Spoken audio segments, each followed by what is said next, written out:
Welcome back. Cookery time now, and Easter Sunday is not usually the time to showcase a healthy, green, gluten-free, sugar-free salad, but here we are. That's right. No, we're only kidding. Nicola Halloran, who's the author of The Wonky Spatula, is here to put the fear of God into any dietitian watching this morning with a cream egg brownie, which is guaranteed to put any Easter egg in the halfpenny place. Morning, Good Nicola. morning, Nicola. Morning. Yeah, now I'll fully admit this probably isn't my usual style, No. but it's Easter Sunday.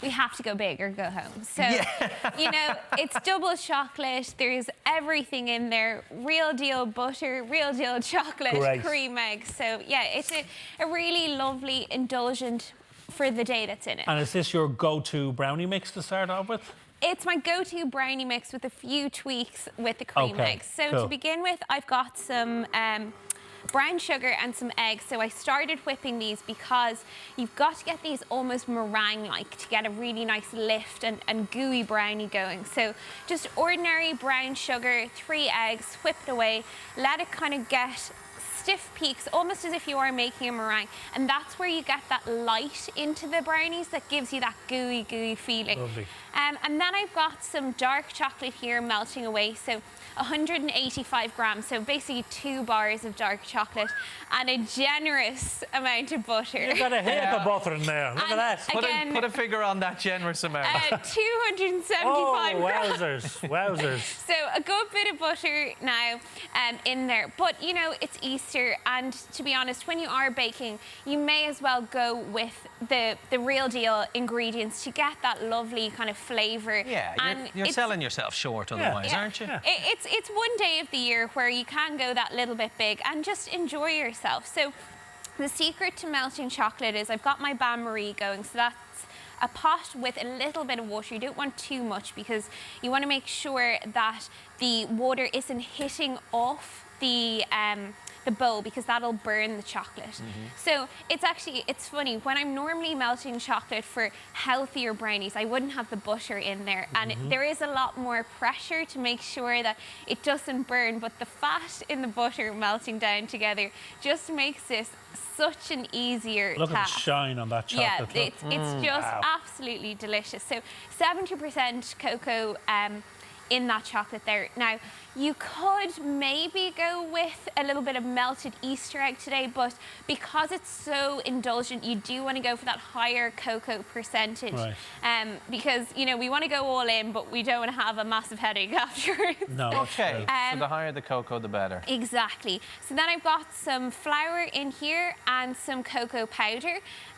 You can use any kind of cocoa powder with that, no kind of specifications at all.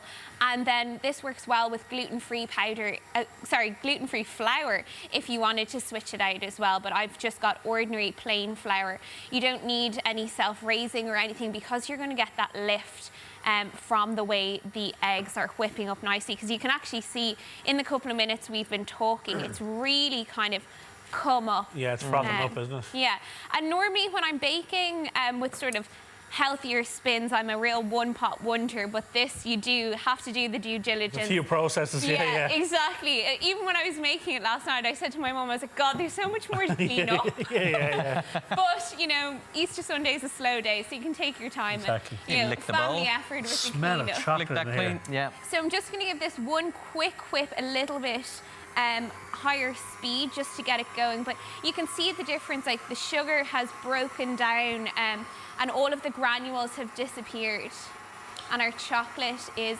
almost there. Few lumps of butter. Okay, and now that you're doing this at the same time, you kind of do need to, you're spinning plates. Exactly. Now, you know, you could melt the chocolate first and leave it sit there while you do that, because you don't want the chocolate too hot either. Just did a little dance there. That's all right, yeah, it's allowed. So the chocolate with the butter in it, you do have that luxury that you can leave it sit for a few minutes, which you wouldn't be able to do if it was just dark chocolate by itself. Gotcha. So popping it out there.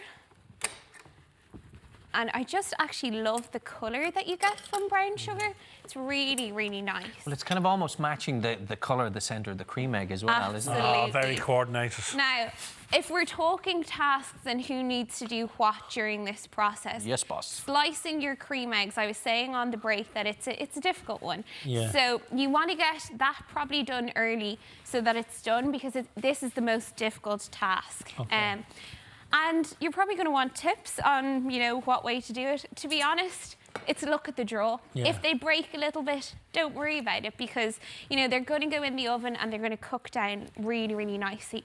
So chocolate is nice and melted there.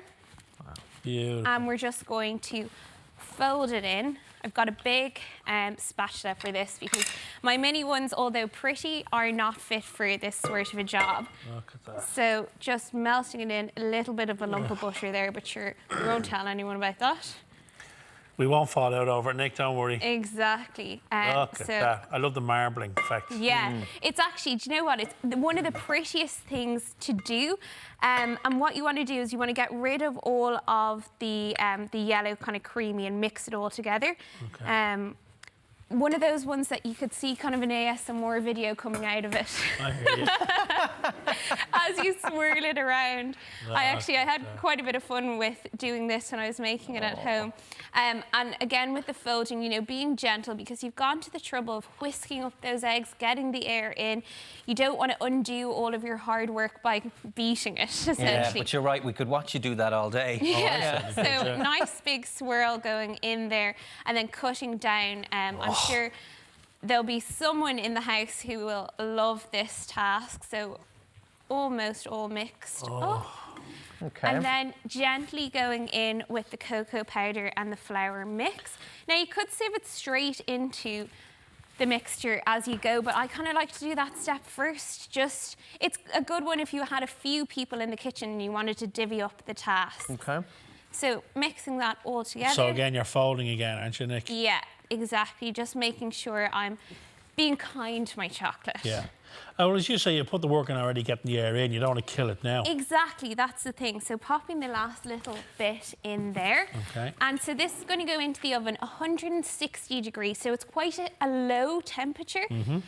If you had the fan, I would go for that setting as well. And if you don't, not to worry, it'll just take a little bit longer. Okay. So about 15 minutes to start off with. And then once that time has elapsed, you're going to pop on your cream eggs and set them into a really kind of gooey base. All right, so you don't put the egg straight in at the top. That's phase two. Phase two, yeah. exactly, because basically, otherwise the inside of the cream eggs would crystallise, and they actually, you know, they'd probably go a little too gooey.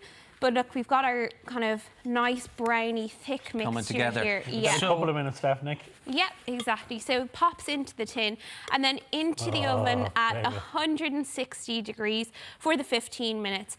And then once it has a little bit of a crust on it, that's when you want to press the cream eggs in, and you've got it then nice and cooked. And what my top tip is, leave it out in a kind of room temperature environment for as long as possible. Are we going in? Slice it up. Are we going in? And once you put the cream eggs in, that's it? It's not going back in the oven? It goes back in the oven then for another 10 or 15 minutes, depending on your oven. Up.